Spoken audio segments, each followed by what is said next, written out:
I remember exactly where I was when it happened, sitting on the couch, sipping lukewarm tea, the kind you forget you made because you're too wrapped up in the to-do list for the wedding. My phone buzzed once, just a soft vibration against the fabric of my dress, nothing that should have mattered. But the moment I unlocked the screen, my entire world tilted. The message was short, brutal. Your fiancé is cheating on you with someone who will be at the wedding. She plans to ruin it before it happens. My eyes scanned the words once, then again and again. Each time they seemed heavier, darker, like they were sinking into my skin. There was no name, no photo, no clue who had sent it. Only a seed planted deep in my chest, sprouting roots of doubt. I stared at the screen, waiting for more. Another buzz, a second message, an explanation, anything. But my phone stayed silent, the little blinking cursor in our last conversation feeling almost cruel. My breathing slowed, not in calm, but in that way you do when you're trying to keep from spiraling. My wedding was 7 days away. The invitations had been sent, the church booked. The groom, the man I'd trusted with my future, was probably out somewhere, smiling like nothing was wrong. I felt a strange heat rising in my neck, that quiet, simmering kind of anger that doesn't explode. Yet. I told myself it could be a prank. Someone jealous, someone bored. People do awful things for entertainment. But deep down, in that quiet place you can't lie to yourself, I knew this wasn't random. The words were too pointed, too confident. Whoever sent it wasn't guessing. They knew. And the part that unsettled me most? Someone who will be at the wedding. That meant this wasn't some stranger in the shadows. This was someone I knew, someone I would hug, someone I'd be smiling at in less than a week. And from that moment on, I promised myself one thing. I wouldn't be blindsided again. The rest of that day felt wrong. Every conversation I had, every call, every casual text from friends or family seemed laced with hidden meaning. My mind kept replaying the message like a broken record, the words echoing louder with each pass.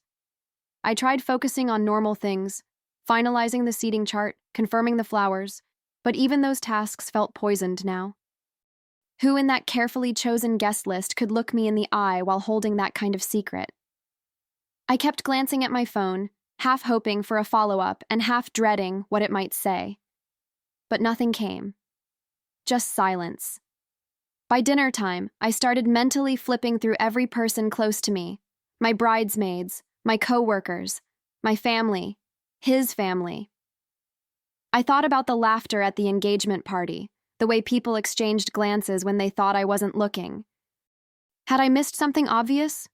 I tried to remember if I'd ever caught him lingering too long with someone, sharing a joke I wasn't in on.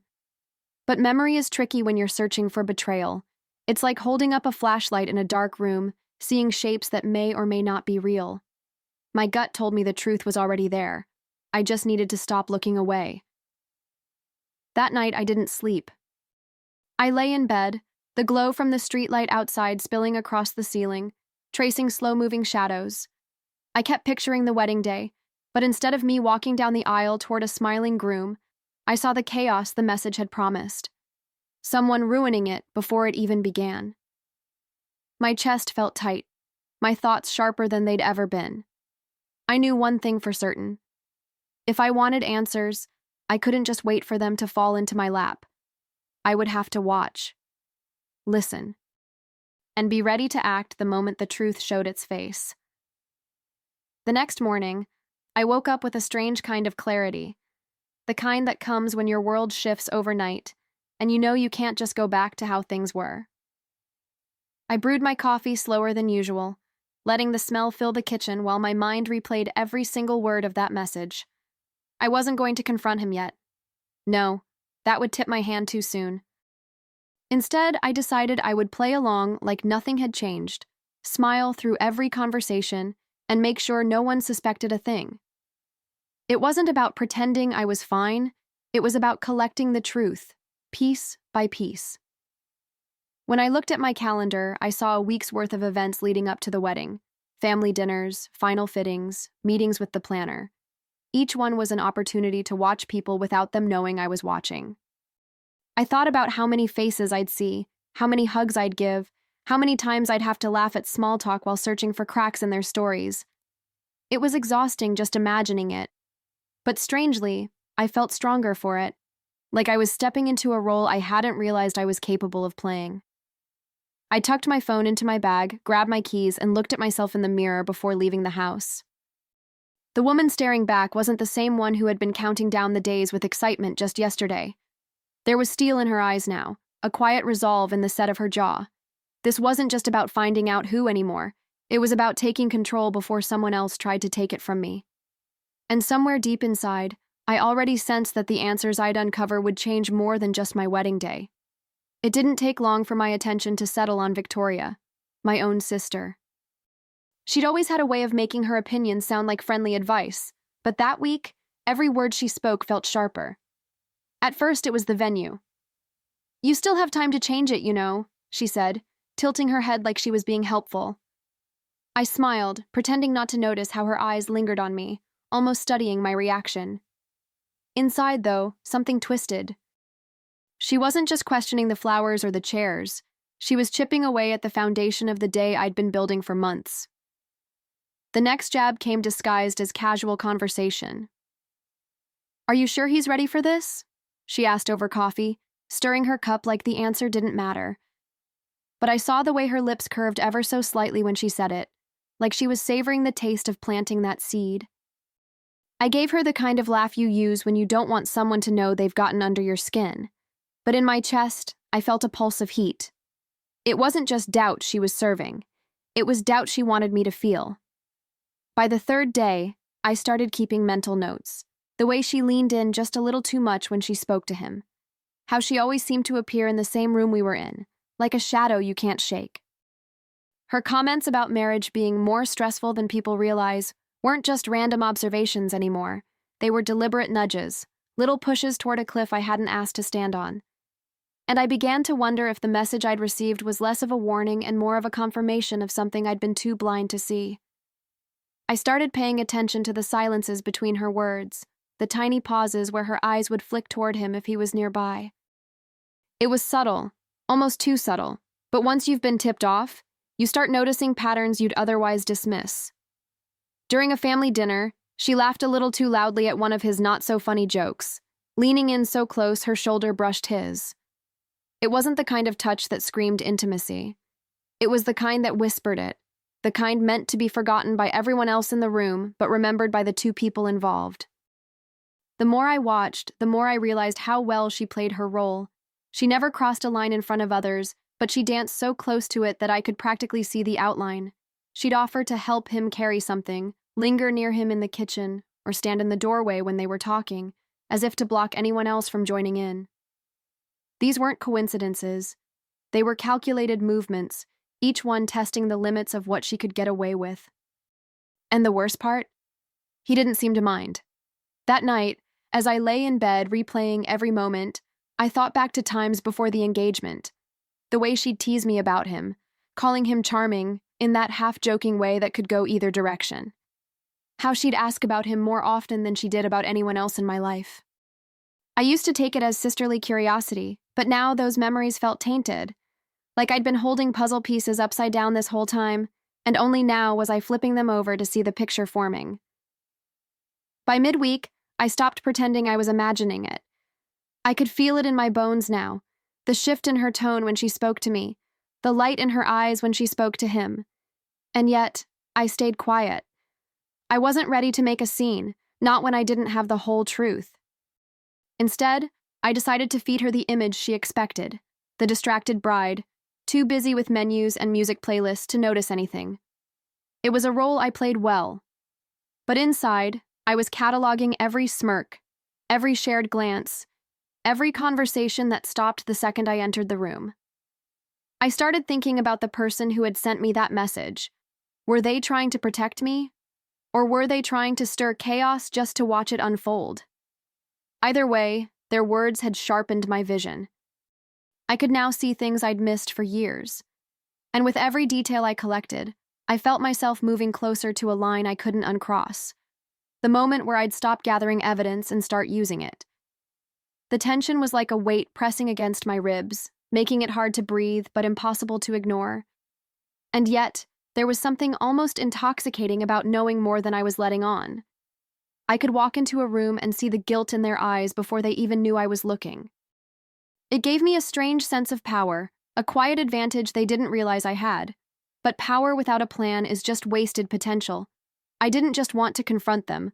I wanted the truth to detonate in a way neither of them could recover from. And that meant I had to keep playing the part, for now. It happened at a family dinner, the kind where everyone's talking over each other, plates clinking, and someone's always asking to pass the bread. I was in mid-conversation with my aunt when I caught it. A look, just a quick one, but unmistakable. Victoria's eyes found his across the table, and there it was. That flash of connection people don't share unless there's something deeper. It wasn't romantic in the way movies show it. It was quieter, more dangerous. It was the kind of glance that says, we know something they don't. My stomach turned so sharply I nearly dropped my fork. I tried to keep my face neutral, nodding at whatever story my aunt was telling, but my ears were tuned to them now. I noticed how he'd glance back at her when he thought no one was watching. How their conversations, even in a room full of people, had a certain rhythm, quick exchanges, smiles that lingered just long enough to make my skin crawl. I felt the urge to call them out right there, to make the air crackle with the truth. But I swallowed it. I needed more. I needed undeniable proof that wouldn't just be brushed off as paranoia. Later that night, as everyone lingered over dessert, I caught her in the hallway, phone pressed to her ear. She was laughing, not just any laugh, but the kind that comes when you're speaking to someone who makes you feel untouchable. I slowed my steps, listening from just out of sight. She has no idea, she said, her voice dripping with something between amusement and arrogance. My pulse roared in my ears. She didn't say his name, but she didn't have to. In that moment, the puzzle wasn't just coming together. It was locking into place. I stood there in the hallway, my hand resting against the wall as if I needed the support to stay upright. Her words kept replaying in my head. She has no idea. The casual cruelty in her tone burned hotter than any confession could. It wasn't just betrayal anymore, it was sport to her. I felt a surge of heat rush up my spine, not the wild, reckless kind of rage, but the cold, calculating kind. The kind that makes you start thinking about timing, about precision, about making sure when you act, you never have to do it twice. When she ended the call and walked past me, she didn't even flinch. She just smiled like she always did. That practiced, polished smile that could fool anyone. Anyone but me. I matched it with one of my own, keeping my eyes warm, my tone light, as if the world hadn't just tilted further off its axis. That's the thing about pretending. Once you commit to it, it becomes your armor. And my armor was getting thicker by the minute. Inside, though, I was already sketching the outline of how this was going to end. I realized then that I wasn't going to cancel the wedding quietly. That would be too easy for them, too clean. No, if they wanted to play with fire in secret, I was going to bring it into the light where everyone could feel the heat. And since the entire event was being paid for by his family, the fallout wouldn't just scorch them, it would burn through every last detail they'd invested in. I didn't want revenge that day. I wanted impact. And I was willing to wait just long enough to make sure it landed exactly where it would hurt most. The more I thought about it, the clearer my plan became. I wouldn't just walk away. I'd make the kind of exit that would echo in their heads for years. It wasn't about public humiliation for the sake of it. It was about reclaiming the control they thought they'd stolen from me. I pictured the scene in my mind. The aisle, the guests, the quiet before the vows. And then, the truth. Not whispered, not hinted at. Announced. Delivered with the kind of precision that makes everyone freeze in their seats. The thought didn't scare me, it thrilled me. In the days that followed, I kept my distance but stayed observant. I let them think they were getting away with it. Let them believe I was the same naive bride distracted by flowers and favors. Every interaction became a chess move. I'd smile when I needed to, laugh when it was expected, and stepped back just far enough to watch them from an angle they didn't notice. They weren't just under my radar anymore, they were directly in my scope. And with every glance they exchanged, they were tightening the noose themselves. By the night before the wedding, I felt an odd sense of calm. The decision was made. There was no going back, no second guessing. I'd stand there in front of everyone, family, friends, strangers, and hand them the truth like a gift they never saw coming. And the beauty of it all? I didn't even need to raise my voice. I'd let their own actions speak louder than anything I could ever say. I knew the moment I opened my mouth, their perfect little secret would shatter, and I'd be the one holding the match. The morning of the wedding felt like stepping into another reality, one where everyone believed they were about to witness a love story, and I was the only one who knew it was a setup for something entirely different. The church smelled faintly of polished wood and fresh flowers, sunlight spilling through the stained glass windows in fractured colors. Guests whispered and smiled as they took their seats, their voices blending into a low hum beneath the soft organ music. My dress felt heavier than it had during the fittings, not because of the fabric, but because of the weight of what I was carrying in my chest. When the doors opened and I stepped into the aisle, all eyes turned to me. Some people teared up, others beamed, but my gaze was locked on him. There he was, standing at the altar in his perfectly tailored suit, looking every bit the devoted groom. To anyone else, his smile might have seemed genuine, but I saw it for what it was, a mask. And then, just past him, I caught Victoria's face. She was seated near the front, her expression soft, almost smug, like she was in on a joke no one else could hear. That only fueled the fire inside me. With each step, the bouquet steady in my hands, I thought about the moment that was coming. The moment when all this quiet deception would unravel in front of everyone they cared about. I wasn't nervous. If anything, I felt more in control than I ever had. I reached the altar, handed my flowers to my maid of honor, not Victoria, and turned slightly toward the priest. His voice was warm as he began the ceremony, but I barely heard him. My heart was steady, my breathing even. I knew exactly when I'd interrupt, and exactly what I'd say. When the priest asked if I was ready to say, "I do," the room seemed to hold its breath.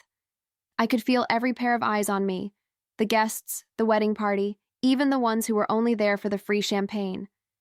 I took a slow, deliberate breath, letting the silence stretch just a second longer than it should. Then, with a calmness that felt almost unnatural, I turned to the crowd. "Before I say yes," I began, my voice steady, but loud enough to carry to the back of the church, "I'd like to invite my sister Victoria to stand next to me." The murmur that rippled through the pews was immediate.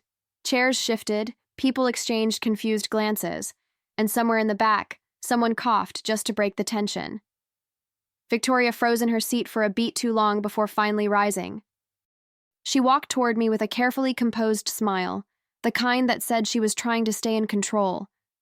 But I could see the faintest flicker of panic in her eyes, a small crack in her perfect facade. I turned to face the guests fully, my heart pounding not from fear, but from the satisfaction of knowing I was about to change the entire tone of the day. "Everyone," I said, my voice as sharp as it was clear, "meet the woman my fiancé has been sleeping with." The words sliced through the air like glass shattering on tile. Gasps erupted from the crowd, whispers spilled like water over rocks, and the priest's eyes went wide before darting to the groom. His face drained of color, his mouth opening as if to speak, but nothing came out. Victoria's cheeks flushed, her lips parting in a denial that never quite formed. The truth was out now, and there was no pulling it back. The sound in the church was chaotic now. Gasps, hushed arguments, the scrape of shoes as people shifted in their seats to get a better look.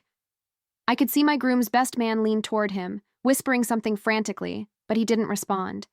He just stood there, frozen, his carefully crafted image unraveling in front of everyone. Victoria, on the other hand, tried to laugh, a nervous, brittle sound that cracked under its own weight.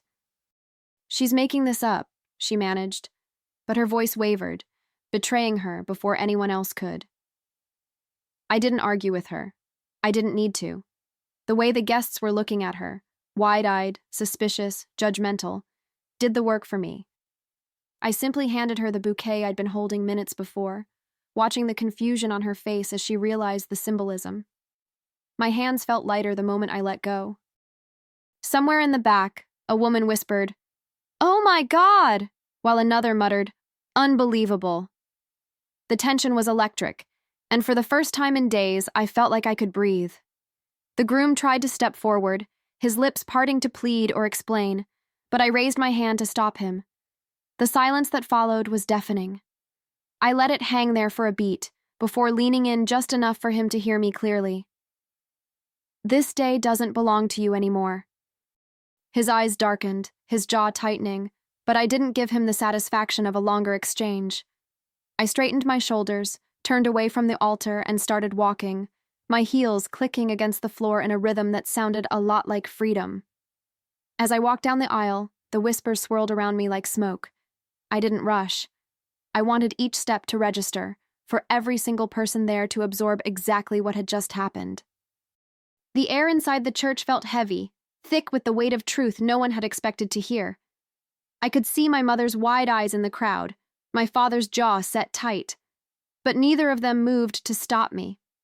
They knew there was no undoing this. This wasn't a runaway bride story. It was an escape, and everyone could feel the difference. When I reached the end of the aisle, I turned one last time. Victoria was still standing at the altar, bouquet in hand like she didn't know what to do with it. The groom's family surrounded him, their faces etched with fury, not at me, but at him. His mother's lips were a thin, furious line. His father shook his head slowly, the kind of shake that says you've ruined everything. I almost pitied him for a split second. Almost. But then I remembered the phone call, the glances, the lies, and any softness I might have felt vanished.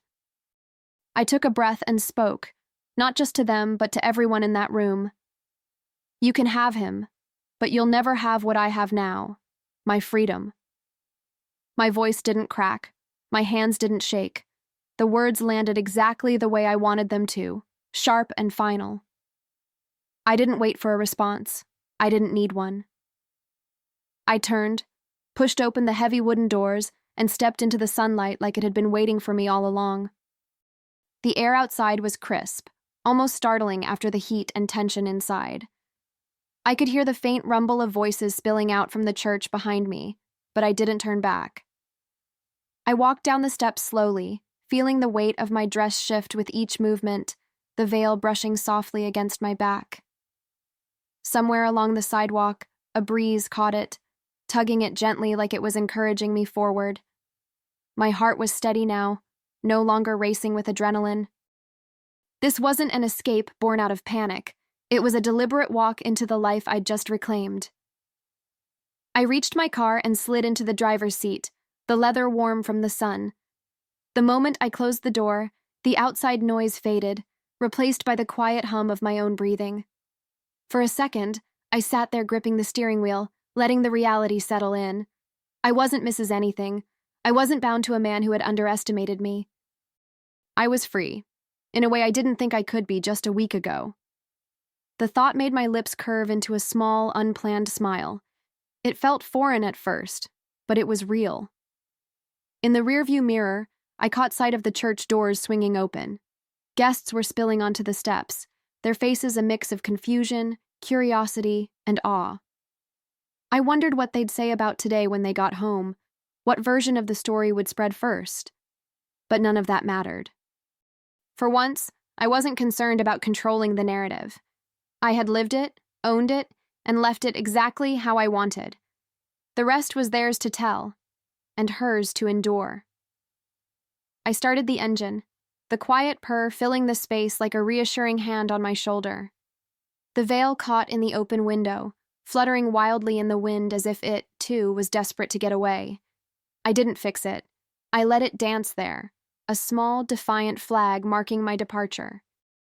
As I pulled away from the curb, I didn't glance in the mirror to see who was watching. I didn't need to. The image of me driving off, untouched by their chaos, would be burned into their memories whether I stayed to witness it or not. The streets ahead felt different. Wider, brighter, like they'd been waiting for me to notice them. I didn't know exactly where I was going, and that was the point. For the first time in months, maybe years, I didn't have a plan that revolved around someone else's life.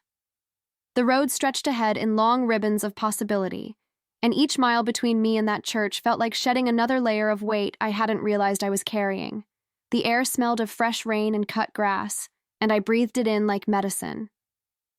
As the town faded in my rearview mirror, I thought about the last line I'd leave behind, not to them, but to myself. They thought they could ruin my wedding. I made sure they'd never forget it. And they wouldn't. Not him, not her. Not a single person who sat in those pews today. My story wasn't ending at that altar. It was beginning on this road, with the wind in my hair and the taste of freedom still fresh on my tongue. Whatever came next, I knew one thing for certain. It would be mine, entirely mine.